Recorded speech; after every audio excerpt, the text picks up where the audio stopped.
Hello hello friends, कैसे हैं आप सब। मैं आपका अपना मित्र एडवोकेट एस मिश्रा लीगल दर्पण चैनल में स्वागत करता हूं। फ्रेंड्स, आज मैं चर्चा करने वाला हूं सीपीसी के बारे में। सीपीसी में मैंने आपको चैप्टर 6 तक और जो भी सेक्शन है और चैप्टर 6 तक जो भी ऑर्डर एंड रूल इंपॉर्टेंट है उसके बारे में बताया था। आज मैं उससे आगे बताने वाला हूं, तो इसे जानने के लिए वीडियो को लास्ट तक देखिएगा और वीडियो देखने के बाद अच्छा लगे तो चैनल को ज्यादा से ज्यादा सब्सक्राइब, लाइक और शेयर कीजिएगा। और हो सके फ्रेंड्स तो आप कॉपी कलम खोल लीजिए और कॉपी पेन नोट डाउन करना चालू कर दीजिए जो जो सेक्शन इंपॉर्टेंट है, क्योंकि जो लॉ के स्टूडेंट हैं उनके लिए भी, जो जुडिशरी की तैयारी कर रहे हैं उनके लिए भी, और जो प्रैक्टिसिंग एडवोकेट है उनके लिए भी ये सेक्शन बहुत ही इंपॉर्टेंट है। यही सेक्शन आते हैं बार बार एग्जाम में भी और प्रैक्टिस में भी आपको काम आएगा। तो आइए इसे जानते हैं। फ्रेंड्स, मैंने चैप्टर 6 तक बताया था आपको जो जो इंपॉर्टेंट सेक्शन है, और उससे पहले मैंने रूल्स सेक्शन के बारे में बताया था कि जो जो सेक्शन इंपॉर्टेंट है वो भी आपको बताया था, और जो चैप्टर 6 तक ऑर्डर एंड रूल इंपॉर्टेंट है उसके बारे में बताया था। आज मैं चैप्टर 7 के बारे में बात करता हूं। पहले चैप्टर 7 में प्लेंट के बारे में दिया गया है कि बाद पत्र क्या होते हैं, बाद पत्र को कैसे फाइल करना चाहिए, बाद पत्र में क्या क्या होनी चाहिए, उनके बारे में बताया गया है चैप्टर 7 में, यानी प्लेंट में। अब इसमें जो रूल इंपॉर्टेंट है वो रूल 1, 4, 10, 11 और 14, ये सारे रूल इंपॉर्टेंट है चैप्टर 7 में, जिनमें प्लेंट के बारे में बताया गया है। अब बात करते हैं फ्रेंड्स चैप्टर 8 के बारे में। चैप्टर 8 में जो है written statement, set off and counter claim के बारे में बताया गया है। रिटेन स्टेटमेंट यानी प्लेंट जब प्लेंटिफ के द्वारा फाइल किया जाता है तो उसके अगेंस्ट में, यानी उनका जवाब जो है वो जवाब के जो देता है डिफेंडेंट के द्वारा, जो जवाब फाइल किया जाता है उसे रिटेन स्टेटमेंट कहते हैं। तो रिटेन स्टेटमेंट ऑर्डर 8 में बताया गया है written statement, set off and counter claim के बारे में, जिसमें रूल जो इंपॉर्टेंट है वो रूल 1, 1A, 6, 6A और 6B, इतने सारे इंपॉर्टेंट है रूल ऑर्डर 8 में।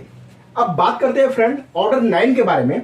ऑर्डर 9 में appearance of parties and consequence of non appearance, यानी पार्टी का अपीयरेंस होना, उपस्थित होना कोर्ट में, और यदि वो नहीं उपस्थित होता है, डेट पे नहीं आता है, तो उस स्थिति में क्या नतीजा होगा, क्या कॉन्सिक्वेंस होगा, उसके बारे में इसमें बताया गया ऑर्डर 9 में, जिसमें रूल जो है वो 1, 3, 5, 6, 8, 13 और 14, इतने सारे रूल इंपॉर्टेंट है। आप लोग इस रूल को और ऑर्डर जो इंपॉर्टेंट है इसको नोट करते जाइए, और इसको बेहतर तरीके से आप लोग बढ़िया तरीके से बेयर एक्ट के माध्यम से पढ़ सकते हैं, ओरिजिनल बुक से पढ़ सकते हैं।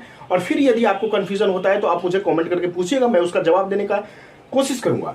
आइए अब जानते हैं ऑर्डर 10 के बारे में। ऑर्डर 10 में friends examination of parties by the court, court के द्वारा जो एग्जामिन किया जाता है पार्टीज का, जो प्लेंटिफ होते हैं या डिफेंडेंट होते हैं उनका जो एग्जामिन किया जाता है उसे ऑर्डर 10 में बताया गया है, जिसमें रूल इंपॉर्टेंट है 1, 1A और 3, ये 3 रूल इंपॉर्टेंट है किसमें, ऑर्डर 10 में, जिसमें बताया गया है examination of parties by the court. अब बात करते हैं फ्रेंड्स ऑर्डर 11 की। ऑर्डर 11 में डिस्कवरी एंड इंस्पेक्शन के बारे में बताया गया है, जिसमें कोई भी सेक्शन इंपॉर्टेंट नहीं है। आप पढ़ने के लिए पढ़ सकते हैं, लेकिन आपको ये प्रैक्टिकली में या फिर एग्जाम में इससे बहुत कम क्वेश्चन आते हैं, लेकिन आप पढ़ने के लिए पढ़ सकते हैं नॉलेज के लिए। अब बात करते हैं फ्रेंड्स ऑर्डर 12 के बारे में। ऑर्डर 12 में एडमिशन के बारे में बताया गया है, जिसमें भी कोई सेक्शन इंपॉर्टेंट नहीं है। अब आइए जानते हैं ऑर्डर 13 के बारे में। ऑर्डर 13 में protection, impounding and return of documents के बारे में बताया गया है, जिसमें भी कोई सेक्शन इंपॉर्टेंट नहीं है, महत्वपूर्ण सेक्शन कोई नहीं है, ना ही ऑर्डर कोई और रूल जो है इसमें भी कोई महत्वपूर्ण नहीं है। अब बात करते हैं ऑर्डर 14 के बारे में।